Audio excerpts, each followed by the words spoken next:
이어서 알아두면 돈이 되는 노동법 시간입니다. 알돈노. 검찰이요 1억 원 이상 고액 체불 사건이 매년 1,500여 건 이상 계속 발생하고 있지만 구속되는 인원은 감소 추세라면서 악의적인 임금 체불 사업주에 대해서 구속 같은 강제 수사로 엄정 대처하겠다는 방침을 밝혔습니다. 오늘은 임금 체불 그리고 그 해소 방법에 대해서 알아보도록 하겠습니다. 소나무 노동법률사무소 김효신 노무사 화상으로 연결돼 있습니다. 노무사님 안녕하십니까? 네, 안녕하세요. 김효신입니다. 네, 반갑습니다. 자, 오늘은 임금 체불 그리고 해소 방안에 대해서 알아볼 텐데요. 우리 네. 청취자분들 가운데에서도 관련해서 고민 겪으셨던 분들 혹은 궁금증 있는 분들 단문 50원, 장문 100원, 샵 0945로 보내주시면은 또 방송 중간에 상담도 이어가 보도록 하겠습니다. 노무사님 오늘도 저희 슬라고시 퀴즈 빠르게 한번 같이 풀고 넘어가 볼까요? 네, 알겠습니다. 네. 자, 오늘은 우리 미사일 책의 이름을 맞춰주시는 건데요. 전설 속 사방신 중 하나의 이름을 빌렸습니다. 검은색 뱀과 거북이가 서로 한 쌍으로 이루어져 있거나 아니면 목과 꼬리가 뱀의 형상을 띤 검은 거북이 이렇게 알려져 있는데요. 이렇게만 혹시 듣고도 아시겠습니까? 아유, 모르죠. 이거 그럼 보기를 드릴게요. 네.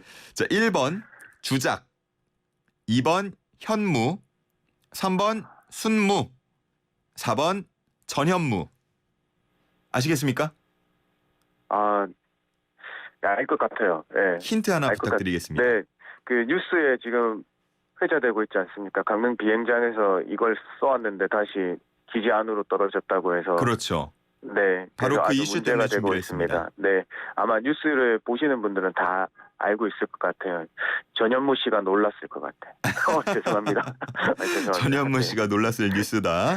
네. 자, 1번 주작, 2번 현무, 3번 순무, 4번 전현무였습니다. 정답 아시는 분은 단문 50원, 장문 100원, 샵 0945로 보내주시기 바랍니다. 자, 그러면 오늘 주제로 들어가 보죠. 자, 임금체불 이게 뭐 상당히 심각하다라고 해서 검찰이 악의적 임금체불 사업주에 대해서 엄정 대처하겠다고 밝힌 것 같은데 어느 정도길래 그렇습니까? 이게 지난해 임금 체불 총액이 1조 3,505억 원으로 보고됐습니다. 1조가 넘어요. 네, 1조 3,500억 정도 돼요. 예. 엄청 많아요. 네, 그래서 체불 금액별로 보면 2천만 원에서 5천만 원 사이에 있는 건수가 8,421건이고요. 그다음에 1억 원 이상 사건이 1,584건 아까 말씀드렸죠. 예. 그래서 그러면 이렇게 알겠는데 임금 체불의 고통을 겪었던 근로자 수는 39,540명, 약 4만 명 정도가 되었습니다. 그런데 여기서 사업주의 구속은 단 6명이었습니다. 6명이요? 네. 그래서 전체의 0.015%만 사업주가 구속되는 사례가 있었어요. 1조가 넘도록 체불이 됐는데 네. 구속된 사업주는 6명이다. 그렇죠. 임금 체불자 수 4만 명 중에서 사업주가 굉장히 많았겠죠. 그렇죠. 네, 그런데 거기에서도 구속이 6명 정도밖에 안 됐으니까 아까 말씀해 주신 대로 임금 체불액은 계속 늘어나고 뭔가 일정액 이상의 건수는 늘어나고 있는데 예. 구속자 수는 점점 더 감소하고 있는 이상 그 증세를 보이고 있었거든요. 그래서 이번에 칼을 빼들었다. 조금 더 엄정 집행하겠다. 네, 이렇게 발표가 됐습니다. 그렇군요. 저는 임금체불이라 그러면은 굉장히 소액, 그러니까 이거를 뭐 받아야 될지 말아야 될지 애매한 부분에서만 뗀다고 생각을 했는데 네. 액수도 상당한 것 같고요. 근데 맞습니다. 근데 왜냐하면 우리 그 근로자 분들이 예. 한 달 체불된다고 해서 바로 회사를 그만두시진 않아요. 이게 임금이 체불되는 모습들을 보면 예. 한 달씩 조금씩 미뤄지다가 안 주다가 하는 게 반복되다가 결국에는 엄청나게 밀려버리는 그런 사례들이 많거든요. 약간 요즘 말로 하면 이제 희망 고문 같은 거네요. 맞습니다. 좀만 참으면은 밀린 거 다 줄 수 있어라는 식으로 하다가 결국은 지급을 안 하는 네, 맞습니다. 그런 상황이 좀 많다는 말씀이시고. 네. 근데 이게 뭐 처벌이 좀 세지 않습니까? 맞습니다. 임금 체불죄는요 3년 이하 징역 또는 3천만 원 이하의 벌금을 처하고 있어요. 예. 근데 이제 현장에서 보면요 거의 구속은 되지도 않고요. 벌금을 만약에 이제 벌금형이 나오게 되더라도 체불액의 그냥 넓게 잡아서 10에서 한 15%, 많게는 뭐 20%까지 이제 나오는 걸로 다 통용되고 있는데요. 특히나 이게 임금 체불죄가 반의사 불벌죄라고 해서요. 예. 그 피해자의 의사에 반해서 처벌하지 못해요. 그러니까 사업주들이 일은 다 벌어져 놓고 그때 예. 돼서야 신고하면 취하해주면 돈 주겠다, 월급 주겠다. 그제서야 이렇게 거래를 하려고 하는 경향들이 많거든요. 아하. 그래서 그냥 빨리 받기 위해서 합의를 보고 그냥 많은 경우들이 많습니다. 또 내부적으로 들여다보니까 좀 더 세밀하게 보면은 그런 문제들이 추가로 있네요. 네, 맞습니다. 현장에서 그러다 보니까 이제 대검에서 악의적 네. 임금체불 사업주에 대해서 엄중 조처하겠다, 대처하겠다 이렇게 발표한 것 같은데 이 네, 내용도 맞아요. 좀 소개를 해주세요. 이제껏 그동안에 정말 사회적으로 무리가 될 만한 그 고액의 체불 같은 경우에만 구속 수사를 했는데요. 지금은 이제 수사 과정에서 부동산이나 예금 등의 재산 관계를 조사를 강화해서요. 그 고의적으로 임금 지급하지 않는 경우가 발견되면 바로 원칙적으로 구속 수사하겠다고 밝혔습니다. 네, 그동안 이제 수사 기관의 출석을 거부하거나 소재 불명인 체불 사업주에게도 그냥 체포영장 청구 같은 강제 수사에 나설 예정이라고 하거든요. 그래서 이제껏 지금까지는 그냥 지명 통보라고 해서 그냥 영장 없이 피해자에게 수사기관 출석하도록만 통보하다 보니까 안 나오는 경우들이 많았잖아요. 그때는 이제 기소 중지로 이어져서 아무것도 해결되지 않는 상태들이 있었는데, 네, 그것을 해소하기 위해서 바로 그냥 강제 수사에 나선다고까지 했습니다. 그렇군요. 정말 뭐 철저히 조사를 해서 정말로 고의적으로 임금을 지급하지 않는 경우들에 대해서는 좀 대처를 해야 되겠다 싶고요. 네. 그 임금 체불이라고 하면은 기본적으로는 월급을 줘야 할 시기를 미루거나 주지 않는 게 떠오르는데 그 외에 뭐 포함해서 유형들도 있습니까?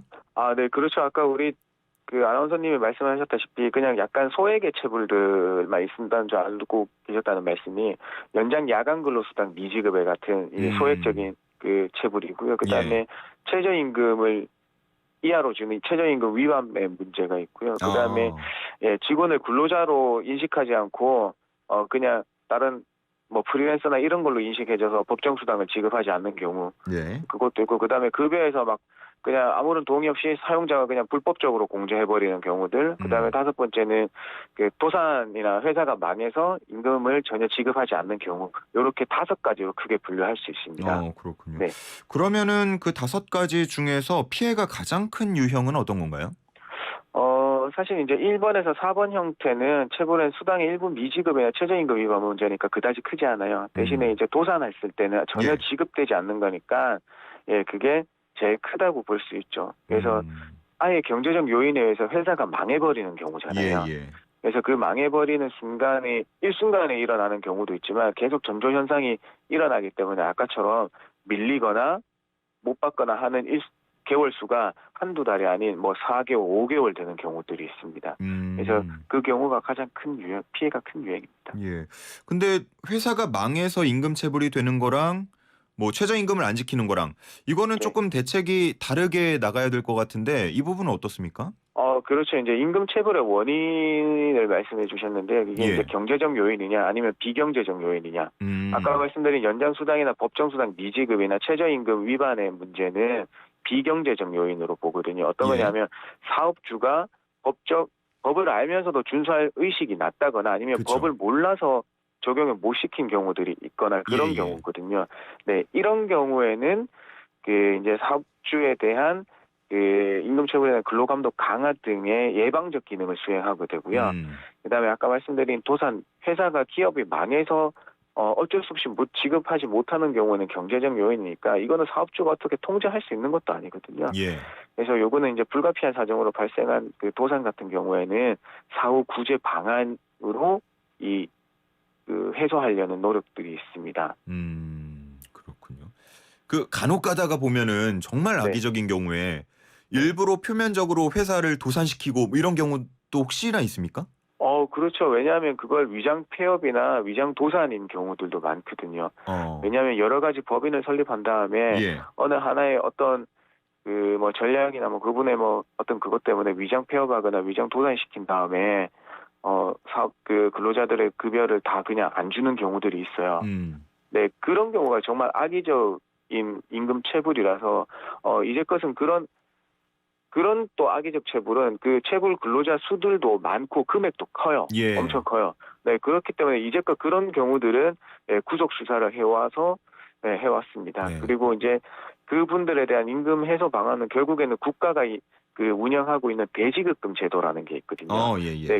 그걸 이용해서 해소할 수 있는 일정 부분 해소시켜주는 네, 그런 방안이 시행되고 있습니다. 그렇군요. 지금 대지급금제도 살짝 말씀을 해주셨는데 네, 그 네. 사후적 구제 방안들에 대해서 설명을 구체적으로 해주시면 좋을 것 같아요. 아, 네, 맞아요. 이 대지급금 제도인데요. 이게 뭐 일단은 체불 임금을 다 전액 변제해 줄 수 있는 건 아니에요. 국가에서. 예. 이게 대지급을 국가에서 이제 대신 지급해 준다고 해서 대지급금인데 최종 3개월분의 체불 임금과 최종 3년분의 체불 퇴직금, 최우선 변제금에 대해서 일정 금액의 국가에서 그 대신 지급해주고 있습니다. 그래서 예. 두 가지가 있습니다. 최대 1,000만 원까지 대신 지급해주는 간이 대지급금이 있고요. 예.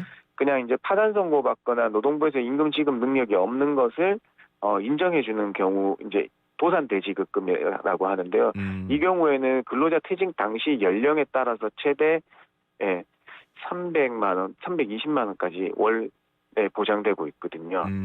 그래서 이제 이 두 가지 경우가 좀 나뉘고 있습니다. 그래서 특히나 이제 연장근무 수당 미지급이나 아까처럼 법정 수당 미지급 같은 경우는 약간 소액이잖아요. 1,000만 원 예. 미만이 될 거기 때문에 그건 간이 대지급금으로 노동부에서 체불 확인서만 받으면 바로 근로복지공단에 신청해서 바로 받을 수 있거든요. 네, 굉장히 신속한 제도예요. 그렇군요. 그래서 제가 항상 말씀드리는 거는 좀 예. 안타깝겠지만 회사가 조금 그 징조가 안 보인다고 생각하면 그 월급이 많이 밀리기 전에 뭐 한 달 정도는 기다리셨으니까 한 달, 두 달 정도는 그냥 기다려 보시고 퇴사하시고 다른 직장을 알아보시고 밀린 월급은 간이 대지급금 이용하셔가지고 전액 다 받으시는 게 제일 베스트 아니거든요.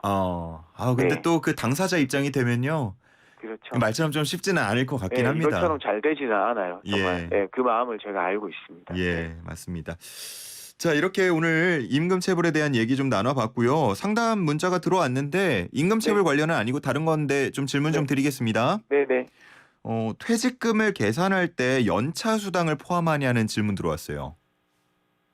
요게 두 가지 경우로 나뉘어요. 퇴직연금 제도냐, 퇴직연금 제도에서 DC형 퇴직연금이냐에 따라서 다른데요. 첫 번째는 우리가 최종 3개월의 급여 가지고 이제 생각하는 그 퇴직금 계산 방법에서는요. 네. 그 퇴사로 인해서 받는 연차 수당은 포함되지 않고 그 이전에 받은 연차 수당의 12분의 3만 포함되고요. 12분의 또 3이요? 네, 12분의 3. 네, 3개월분만 포함되는 예. 거고, 그 다음에 그 DC형 확정 기여형 퇴직연금이라는 거는 임금 총액의 12분의 1을 납입하는 거니까 그 임금 총액의 연차 수당이 다 포함되어서 계산되게 됩니다. 그래서 두 가지 경우로 나뉜다. 그래서 어떤 퇴직금 제도인지 파악하시고 잘 계산해 보시면 되겠다. 이렇게 말씀드리겠습니다. 네. 그리고 F4 비자를 가진 동포분이 가게에서 일을 하신대요. 이분도 실업급여 받을 수 있냐고 물어보시네요.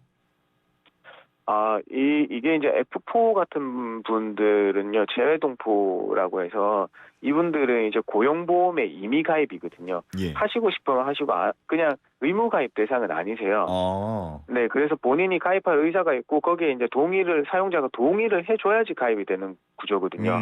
예. 네, 그렇기 때문에 뭐 가입이 돼 있으시면 당연히 받을 수 있는 거지만은 임의가입이니까 거의 왜냐하면 사대보험 다 체크해서 취득 신고를 하더라도 그런 동의서가 들어오지 않으면 취득이 안 되거든요. 그래서 안 돼 있으면 못 받으시는 거예요. F4 비자인 경우에 그런 거죠? 그렇죠. F4 비자는 고용보험의 임의가입, 의무가입이 아니기 때문에 그런 별도의 동의서라는 걸 넣어야지 취득이 정상적으로 되는 거거든요. 알겠습니다. 네. 자, 이렇게 질문까지 받아봤습니다. 오늘 또 친절하고 쉬운 설명 감사합니다. 네, 고맙습니다. 네, 지금까지 알돈노 김효신 노무사와 함께했습니다.